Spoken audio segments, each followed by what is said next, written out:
Global পয়েন্টের পক্ষ থেকে আবারও আপনাদেরকে স্বাগত জানাচ্ছি।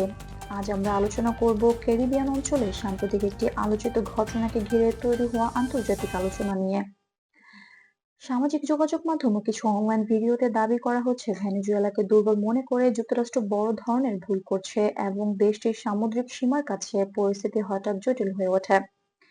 তবে আন্তর্জাতিকভাবে স্বীকৃত সংবাদ মাধ্যম এবং প্রতিরক্ষা বিশ্লেষকদের তথ্য অনুযায়ী বাস্তব চিত্রটি কিছুটা ভিন্ন।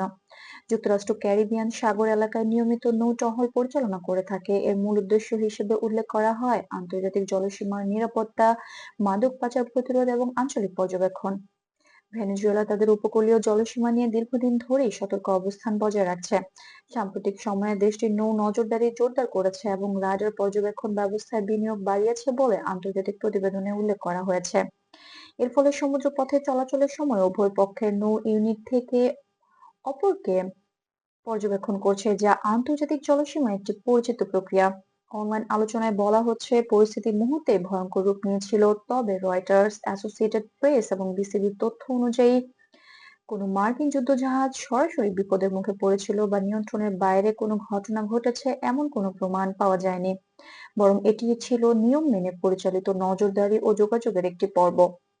বিশ্লেষকরা মনে করছেন ভেনেজুয়েলার নৌবাহিনীর সক্ষমতা সীমিত হলেও উপকূলীয় নিরাপত্তায় সক্রিয়। দেশটি রাশিয়া ও চীন থেকে পাওয়া কিছু প্রযুক্তি ব্যবহার করেছে বলে জানা যায়। তবে আন্তর্জাতিক সামরিক মূল্যায়নে বলা হচ্ছে এই সক্ষমতা যুক্তরাষ্ট্রের নৌ উপস্থিতির সঙ্গে সরাসরি তুলনাযোগ্য নয়। এই ঘটনাকে ঘিরে আরো একটি প্রশ্ন সামনে এসেছে, ভেনেজুয়েলা কি আগের চেয়ে বেশি শক্ত অবস্থানে আছে?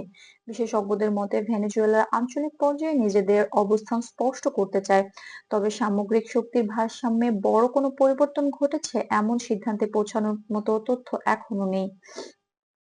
যুক্তরাষ্ট্র ও ভেনেজুয়েলার মধ্যে দীর্ঘদিনের কূটনৈতিক মতপার্থক্য রয়েছে। অর্থনৈতিক নিষেধাজ্ঞা, রাজনৈতিক বক্তব্য এবং আন্তর্জাতিক ফোরামে অবস্থান সব মিলিয়ে সম্পর্কটি জটিল।